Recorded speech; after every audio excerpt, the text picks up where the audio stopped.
دوستو، اصل رازق اللہ تعالیٰ کی ذات ہے۔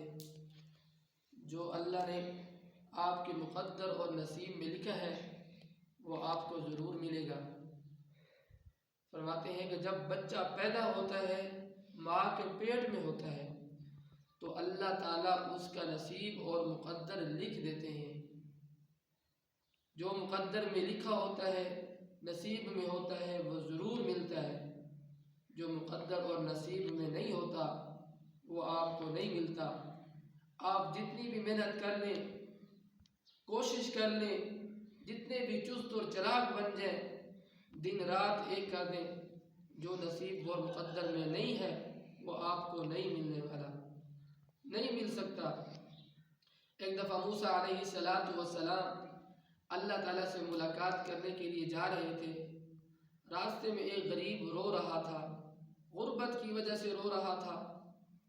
موسیٰ علیہ السلام کو دیکھا، کہنے لگا موسیٰ میرا اللہ کو پیغام دے دینا، اللہ تعالیٰ سے کہنا غربت کا یہ عالم ہے، میرے پاس ایک چادر ہے اور ہم 3 لوگ ہیں، میری بیوی ہے اور میرا بیٹا ہے اور میں خود ہوں، چادر صرف ایک ہے ہمارے پاس۔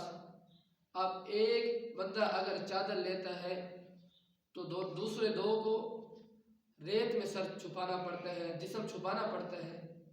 غربت کا یہ عالم ہے۔ اللہ تعالیٰ کو میرا پیغام دینا کہ اللہ ہمارے اوپر کرم کرے۔ ہمارا رازق وہی اللہ تعالیٰ کی ذات ہے۔ موسیٰ علیہ السلام اللہ تعالیٰ کے پاس گئے، اللہ تعالیٰ سے ہم کلام ہوئے، اللہ تعالیٰ کو اس غریب کا پیغام دیا۔ اللہ تعالیٰ نے کہا میں جانتا ہوں ان کے بارے میں، لیکن اس کے نصیب میں صرف ایک چادر ہی میں نے لکھی ہے۔ چلو آپ میرے پاس پیغام لے کے آئے ہیں، لیکن میں آپ کی بات نہیں ٹال سکتا۔ اب جب اس سے ملاقات ہو تو اس سے کہنا رات کے آخری پہر تم تینوں میں سے کوئی ایک دعا کرے گا، اللہ تعالیٰ تمہاری دعاؤں کو ضرور قبول کریں گے۔ موسیٰ علیہ السلام واپس آئے اور وہ غریب انتظار کر رہا تھا کہ موسیٰ اللہ کی طرف سے کیا جواب ملا، میں انتظار کر رہا ہوں بے صبری سے، اللہ تعالیٰ نے کیا کہا۔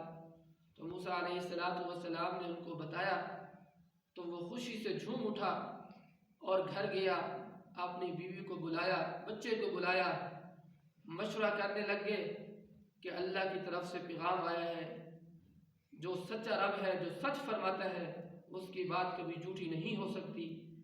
اللہ تعالیٰ نے کہا کہ رات کے آخری پہر جو تینوں میں سے جو ایک دعا کرے گا، اللہ تعالیٰ اس کی دعا کو ضرور قبول کریں گے۔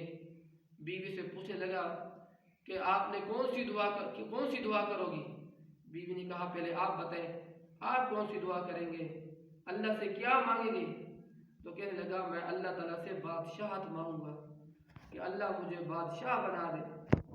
بہت ساری غربت دیکھ لی، بہت ساری غربت سے دھکے کھا چکا ہوں، اب میں اللہ سے بادشاہت مانگوں گا اللہ سے۔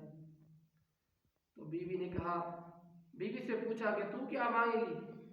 بیوی نے کہا کہ میں اللہ سے مانگوں گی اللہ مجھے خوبصورت اور حسین بنا دے، کیونکہ بادشاہوں کی بیویاں خوبصورت ہوتی ہیں، حسین ہوتی ہیں۔ پھر بیٹے سے پوچھا کہ بیٹا تو کیا مانگے گا اللہ تعالیٰ سے؟ بیٹے نے کہا ابھی تو میرے ذہن میں کچھ نہیں ہے، جب ٹائم آئے گا تو میں بھی مانگ لوں گا۔ رات ہو گئی، سو گئے۔ اب رات کا آخری پہر ہوا، سب سے پہلے بیوی کی آنکھ کھلی۔ بیوی نے دیکھا میرا شوہر بھی سو رہا ہے اور میرا بیٹا بھی سو رہا ہے، ابھی تک اٹھی اور اللہ سے دعا کی یا اللہ مجھے خوبصورت حسین بنا دے۔ اس کی دعا مانگنے کی دیر تھی، اللہ تعالیٰ کی نور کی کرنیں اس پہ پڑی اور اتنی خوبصورت اور حسین ہو گئی کہ اس کی خوبصورتی کی روشنی کی وجہ سے جنگل روشن ہو گیا، اور وہاں سے اچانک بادشاہ کا گزر ہوا۔ بادشاہ گزر رہا تھا تو بادشاہ نے دیکھا کہ یہ پتہ نہیں کیا ہے، چمک رہی ہے، اتنی حسین اور خوبصورت ہے۔ تو بادشاہ نے آواز دی کہ کون ہے؟ کہنے لگی کہ میں انسان ہوں۔ بادشاہ نے کہا اتنی خوبصورت ہے، اتنی حسین ہے، تو یہاں جنگل میں کیا کر رہی ہے؟ تجھے تو بادشاہ کے محل میں ہونا چاہیے تھا، تجھے تو بادشاہ کی بیوی ہونا چاہیے تھا۔ تو بادشاہ نے کہا یہاں کیا کر رہی ہے؟ میرے ساتھ نکاح کر لے، تجھے میں اپنے محل میں لے جاتا ہوں۔ اب عورتوں کی بیچاروں کی عقل اتنی نہیں ہوتی، اس نے نہیں سمجھا اور بادشاہ کے پیچھے بیٹھ گئی۔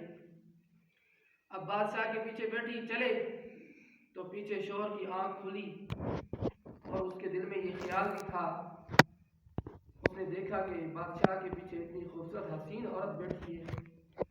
اس نے کہا یہ تو میری بیوی ہے، اس نے اللہ سے دعا مانگی، اللہ نے اس کو حسین بنا دیا اور یہ بادشاہ کے پیچھے چلی گئی۔ تو خاوند کو غصہ آیا اور اس نے غصے سے کہا اللہ تجھے جانور بنا دے۔ اب جیسے اس نے دعا کی، اللہ نے اس کی دعا قبول کرنی تھی تو اللہ نے اس کو جانور بنا دیا۔ اب جب وہ جانور بن گئی تو بادشاہ نے اس کو پھینک دیا اور پھر وہ ایسا چلتی چلتی اپنے خاوند کے پاس آ گئی۔ اب دو دعائیں بھی ہو گئی اور دونوں قبول بھی ہو گئی۔ پھر مشورہ کیا آپس میں، تو پھر انہوں نے اپنے بیٹے کو اٹھایا کہ بیٹا اٹھ، اور پھر جب بیٹا اٹھا تو بیٹے نے پوچھا میں کون سی دعا مانگوں؟ تو اس کے باپ نے کہا کہ اللہ سے دعا مانگ اللہ تیری ماں کو انسان بنا دے۔ اس نے دعا کی تو اللہ تعالیٰ نے اس کی ماں کو انسان بنا دیا۔ اب تینوں دعائیں بھی ہو گئی اور قبول بھی ہو گئی اور ابھی ان کی قسمت میں وہی چادر ہی ہے۔ تو اللہ تعالیٰ فرماتے ہیں وَمَا مِن دَابَّةٍ فِي الْأَرْضِ إِلَّا عَلَى اللَّهِ رِزْقُهَا وَيَعْلَمُ مُسْتَقَرَّهَا وَمُسْتَوْدَعَهَا كُلٌّ فِي كِتَابٍ مُبِينٍ۔ جتنی بھی ذی روح چیزیں ہیں، روح والی چیزیں ہیں، ان کا رازق میں خود ہوں اور میں ہی رزق ان کو دوں گا جو اس کے نصیب اور مقدر میں ہوگا۔